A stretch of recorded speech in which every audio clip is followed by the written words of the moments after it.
కూడా చాలా అసలు ఇంట్లో కూడా చాలా ఇష్యూస్ క్రియేట్ చేసింది ఆవిడ గురించి మరి మీకు తెలుసో లేదో నాకు తెలియదు. మరి ఆవిడకి ఉన్న ఈ పదవి దాహంతో నన్ను ఒక పావులా వాడుకుంది రాజకీయాల్లో. నన్ను వాడుకొని నన్ను ఇలా చేసింది.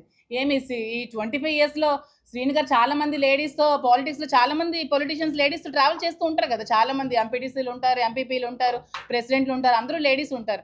ఎప్పుడు చాలా మందితో లేడీస్తో మాట్లాడతారు. మరి అందరు లేడీస్తో మాట్లాడితే నన్నే ఎందుకు ఆవిడ ఇచ్చేయాలి, ట్రాప్ చేయాలి? ఆవిడ నన్ను ట్రాప్ చేసింది.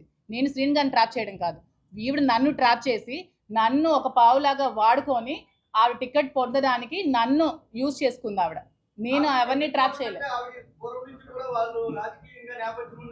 ఏమండి రాజకీయాల్లోకి వస్తే ఎవరైనా రాజకీయాల్లోకి వస్తారండి. మొన్న ఎలక్షన్లో ఫస్ట్ ట్రిప్ నిల్చున్న వాళ్ళు కూడా గెలిచారండి. అదంతా లక్ అండి. రాజకీయం మా చిన్నప్పటి నుంచి ఉంది.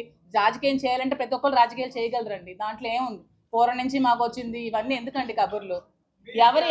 ఇప్పుడు ఓకే, మీరు ఆ క్వశ్చన్ అడిగారు కదా సౌమ్య గారు, శ్రీని గారిని ట్రాప్ చేశారని. శ్రీని గారిని ట్రాప్ చేయాల్సిన అంత అవసరం నాకేముంది? మార్నింగ్ ప్రెస్ మీట్లో వాణి గారే చెప్పారు, ఫైనాన్షియల్ క్రైసిస్లో మేము ఉన్నాము, శ్రీని గారు ఒక షర్టు బనియన్తో వచ్చారు, అతనికి ఏమీ లేదు అని చెప్పారు.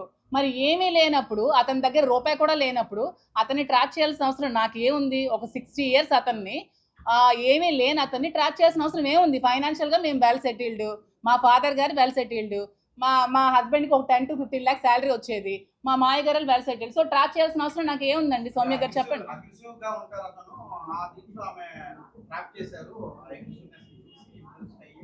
అదేనండి, ట్రాప్ చేయడానికి చిన్నపిల్లలా అని అడుగుతున్నాను నేను. శ్రీని గారు ఏమైనా చిన్న పిల్లడా? ట్రాప్ చేస్తే పడిపోతారు చెప్పండి మీరు. ఆ ట్రాప్ చేస్తే పడిపోయేవాడైతే ఈ 25 yearsలో ఎవరు ట్రాప్ చేసినా పడిపోవాలి కదండి. ట్రాప్ చేస్తే పడిపోయే వాళ్ళు తమ తండ్రి అన్నారు కదా. ఈ 2 yearsలో తండ్రి ఎక్కడున్నాడో, తిన్నాడా, ఉన్నాడా, ఇల్లుందా, ఎక్కడున్నాడో, ఏ రోడ్డు మీద ఉన్నాడో ఎవరికైనా తెలుసా? చాలా మంది వచ్చేవాళ్ళు కదా అతను ఇంటర్వ్యూస్ తీసుకోవడానికి. అతను ఎలాంటి సిచ్యువేషన్లో ఉండేవాడో, కొన్ని రోజులు రోడ్డు మీద ఉన్నారు. ఆ విషయం తెలుసా పిల్లలకి? మరి అప్పుడేమయ్యారు పిల్లలు? అది తండ్రి కోసం వాళ్ళు ఇక్కడ ఏం జరిగిందో అది మీరు వాళ్ళకైతే శ్రీని గారికి అడిగితే మీరు చెప్తారు అక్కడ ఏం జరిగింది. నేను ఆ సిచ్యువేషన్లో లేను. నాకు తెలిసింది ఏమంటే 2 yearsగా అతను చాలా స్ట్రగుల్స్ ఫేస్ చేసి ఇంటికి తాళం ఆవిడ వేసేస్తే నడి రోడ్ మీద ఉంటే మేము చూసుకోవాల్సి వచ్చింది. ఈవెన్ ట్రాప్ చేసి అంటారు కదా, ఎందుకు?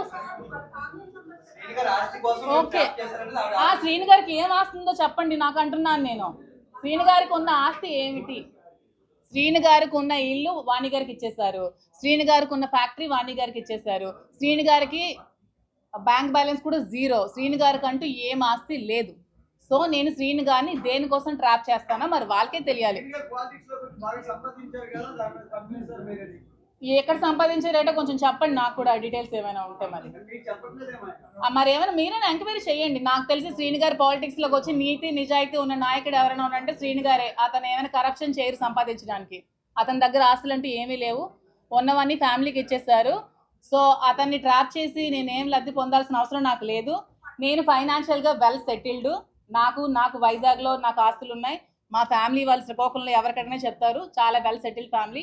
అక్కడ అత్తగారి ఫ్యామిలీ కూడా చాలా వెల్ సెటిల్డ్. నాకంటూ ఫైనాన్షియల్గా నాకు చాలా అసెట్స్ ఉన్నాయి. నేను ఎలక్షన్లో 1 crore to 2 crores నేను ఖర్చు పెట్టాను ఎలక్షన్స్లో. మీరు కావాలంటే క్యాడర్ ఎవరికైనా అడగండి. ఎలక్షన్ ముందు నేను ఎంత డబ్బులు ఖర్చు పెట్టానని చెప్తారు. నా పర్సనల్గా నా అమౌంట్ నేను ఎలక్షన్లో ఖర్చు పెట్టి ఎలక్షన్ చేశాను. సో దేనికోసం ట్రాప్ చేయాల్సిన అవసరం నాకైతే లేదు. ఇది క్లారిటీగా తెలుసుకుంటే చాలా మంచిది.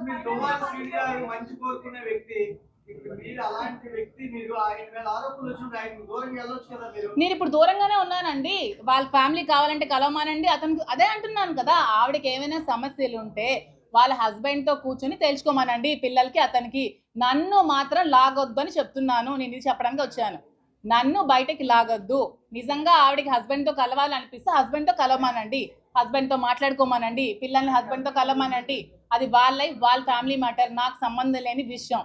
మేడం ఇప్పుడు ఒకటే అంటున్నారు, వాళ్ళు రాత్రి కూడా వచ్చింది, మా ఫాదర్ మాకు దూరం అయిపోయారు, మీరేమో ఆ ఇంటి నుంచి వెళ్ళిపోవాలి, మా ఫాదర్ మా దగ్గర అవ్వాలి అనేది వాళ్ళు డిమాండ్ చేస్తారు. అది మీరు కాదండి, నేను ఇప్పుడు ఇంట్లో ఉండట్లేదు, నేను అప్పుడప్పుడు వెళ్ళి వస్తున్నాను అంతే. వెళ్ళమనండి ఇంట్లో ఉండాలంటే. అది శ్రీని గారికి వాళ్ళకి సంబంధించిన విషయం అండి. అది మీరు ఏమండి ఎలక్షన్ చెప్తున్నాను నేను. అదే ఎలక్షన్ నేను 2 months నేను కాల్ సెంటర్ పెట్టాను అక్కడ. మీ చాలా సార్లు వచ్చావు కదా సౌమ్య, నువ్వు కూడా. నేను ఐపాక్ టీం పెట్టాను, ఎలక్షన్ దగ్గరుండి నేను చేశాను. నేను చేశాను, ఎలక్షన్ దగ్గరుండి చేశాను, నేను అక్కడ ఉన్నాను, ఎవరు అడిగినా చెప్తారు నేను ఉన్నాను, ఎలక్షన్ దగ్గరుండి చేశాను, ఫైనాన్షియల్గా నా డబ్బులు నేను ఖర్చు పెట్టుకొని చేశాను, నేను ఉండి వచ్చానని చెప్తున్నాను కదా. దాంట్లో నేను దాయడానికి ఏముంది? డబ్బు కోసం కాదంటున్నారు, ప్రేమ కోసం దగ్గర అయ్యారా?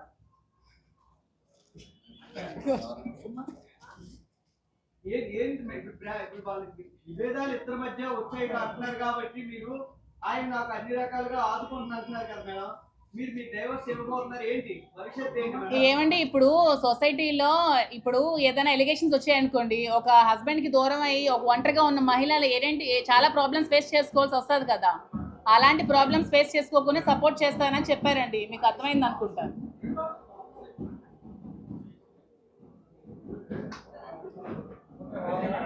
అర్థమైందా? ఇంకేమైనా క్వశ్చన్స్ ఉన్నాయా?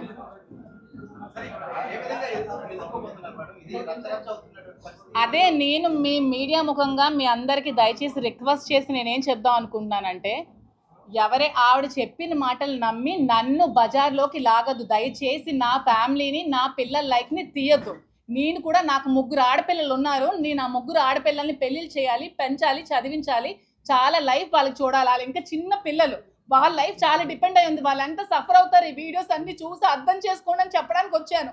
ఆవిడేదో చెప్పిందని మీరు ఆ వీడియోస్ పెట్టేసి ఆవిడ చెప్పిందని నిజాలు అయిపోవు కదా. ఇప్పుడు నా పిల్లలకు నేను ఏం క్వశ్చన్ చేయాలి చెప్పండి? ఈ వీడియోస్ చూసి మార్నింగ్ నుంచి పిల్లలు అందరూ ఏడుస్తున్నారు, చచ్చిపోతున్నారు, నేను ఏం సమాధానం చెప్పాలి నా పిల్లలకి? ఇష్టం వచ్చినట్టు రాసేస్తారా? ఎవరెవరితో మాట్లాడరా? సొసైటీలో ఎవరెవరితో మాట్లాడట్లేదు, మీరు ఎవరెవరితో మాట్లాడరా? ఎవరెవరితో మాట్లాడట్లేదా? ఎవరెవరు ఫ్రెండ్స్ లేరా, రిలేషన్స్ లేరా? దీన్ని ఇంత ఇష్యూ చేసి నా మీదకి రావాలా?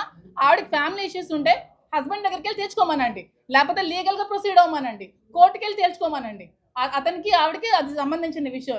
నా లైఫ్ని ఎందుకు మధ్యలోకి లాగుతారండి?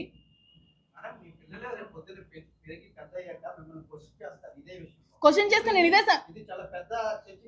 అదే ఎస్ మీరు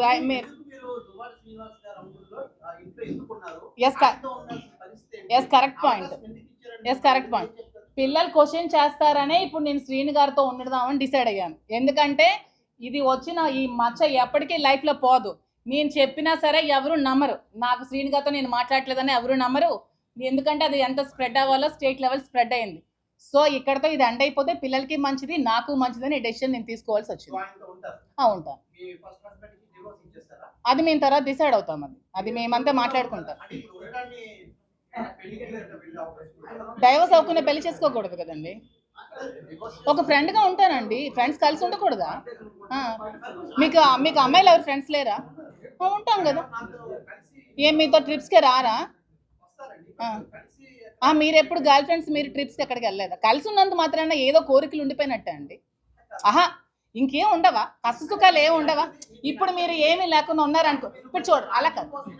ఆద్యం మీరు ఇప్పుడు ఏమీ లేకుండా ఒంటరిగా ఎవరు లేకుండా ఉన్నారనుకో, మరి కొంతమందిని ఉసుగొలిపి ఆ ఎంపీ టికెట్ శ్రీనికి కాదు ఇతనికి ఇవ్వండి అన్నట్టు మీ దగ్గరికి పంపారు. ఎప్పటి నుంచో నేను నరకం అనిపిస్తున్నానన్నా. వద్దన్నా, ఈసారి మనం గెలుస్తాం, అంతా బాగుంది, తనే పోటీ చేస్తారన్నా, నేను సహకరిస్తానన్నా అని జగన్ అన్నకి నచ్చ చెప్పి టెక్కలొచ్చి నాకు మూలపేట పోర్టు శంకుస్థాపన సందర్భంగా అనౌన్స్ చేసిన టిక్కెట్ని నేను దువ్వాడ శ్రీనివాస్ అని నేను ప్రకటించాను. దువ్వాడ వాణి పోటీ చేస్తాను, నేను చేయను, నేను పార్టీకే పనిచేస్తాను అంటే నా 25 సంవత్సరాల కష్టాన్ని 100 మెట్లు కిందకి దిగి కుటుంబ రక్షణ కోసం, కుటుంబ సంక్షేమం కోసం, కుటుంబం బాగుండాలి, కుటుంబం రోడ్లు ఎక్కకూడదు. సరే తను ఆశపడుతుంది, తను అవని, నేనైతే ఏంటి తనైతే ఏంటి అనుకున్నాను తప్ప, అలా అనుకోని వాడిని అయితే నేను టికెట్ జగనన్న కన్విన్స్ చేస్తానా? నేను వచ్చి దువ్వాడ వాణియే పోటీ చేస్తుందని అనౌన్స్ చేస్తాను. ప్రకటించినప్పటికే 4 సిట్టింగ్లు అయ్యాయి అధిష్టానం వద్ద.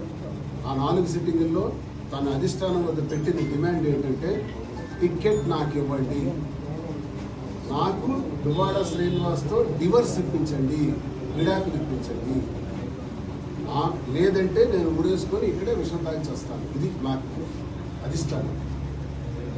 ఈ రకమైన పరిస్థితులు నేను అధిష్టానానికి ఒక మాట చెప్పాను. బాగున్నప్పుడు ఎలా ఉన్నానో ఆర్థిక ఇబ్బందులకి ఎదుర్కొనే సందర్భంలో కూడా అలాగే చూశాను. నా సమస్య, నా కష్టాన్ని, నా బాధని తాకని వల్ల చూసుకుంటూ 2 కుమార్తెలు చిన్నప్పటి నుంచి అల్లారు ముద్దుగా పెంచుకున్నది. ఇవన్నీ మీకు తెలియని విషయాలు పెంచుకుంటూ వాళ్ళకి పెద్దవాళ్ళై డాక్టర్స్ని చేయించి డాక్టర్స్గా చదివేటట్టు నా కృషి అంతా నేను చేస్తాను. ఏ తండ్రి అయినా చేస్తాను. సామాన్యుడి నుంచి ఇట్లా కోటీశ్వరుడు వరకు ఏ తండ్రి అయినా ఇదే చేస్తాడు. నేను తండ్రిగా ఇది చేసింది చెప్పుకోవటం ఒక విశేషమైనది కాదు. ఇది నేను ఏదో నా గురించి నేను చెప్పుకోవటానికి చెప్పట్లా. కుటుంబ వ్యవహారం రోడ్డెక్కింది కాబట్టి చెప్పాల్సిన అవసరం వచ్చింది కాబట్టి చెప్పక తప్పని పరిస్థితులు వచ్చాయి కాబట్టి ఆఖరికి నేను నా కుటుంబాన్ని ఎలా చూశాను అలా చూశాను అని చెప్పుకునే పరిస్థితి దుస్థితి నాకు ఏర్పడినది. చాలా బాధపడుతుంది. ఆవిడ దువాడ హైదరి దువాడ నవీన పేరు మరలాకి వదిలే ఇల్లు ట్రాన్స్ఫర్కి వెళ్ళేటప్పుడు ఒక 15 లక్షల రూపాయలు లోన్ ఉంటే ట్రాన్స్ఫర్ నేనేమన్నంటే వీల్ నెంబర్ రాసుకున్నాను. వీల్ నెంబర్ రాసిచ్చేస్తాను, నేను అప్పు తీర్చేస్తాను. తీర్చిన వెంటనే రిజిస్ట్రేషన్ చేస్తాను. మీ ముందు కూడా చెప్పాను. ఒప్పుకుంటే ఈ నిమిషమే వీల్ నెంబర్ రాసి రిజిస్టర్డ్ వీల్ రాయడానికి ఈ నిమిషం మీ సమక్షంలో నేను ఇంకేటున్నాయా నా పేరున ఈ బిల్డింగ్ తప్ప ఇచ్చేయడానికి అన్నీ రెడీ. కానీ ఈ బిల్డింగ్ అని రాసిస్తే నేను ఎందుకు రాసేవట్లేదంటే ఈ బిల్డింగ్ కూడా రాసిస్తే నేను ఎక్కడ ఉండాలి? ఆ ఇంటికి తాళం వేసినట్టే ఈ ఇంటికి తాళం వేసేస్తే నా పరిస్థితి ఏంటి అని ఇప్పుడు మా అమ్మ వచ్చింది. 2 ఏళ్ళకి మా అమ్మ వచ్చింది. ఇలా కష్టంలో ఉన్నప్పుడే మా అమ్మ వస్తుంది. నేను సుఖంగా ఉన్నప్పుడు నా కొడుకు బాగున్నాడు. 30 ఏళ్ళలో ఒక్కరోజు టెక్కల్లో ఆ నివాసంలో అడుగు పెట్టాను.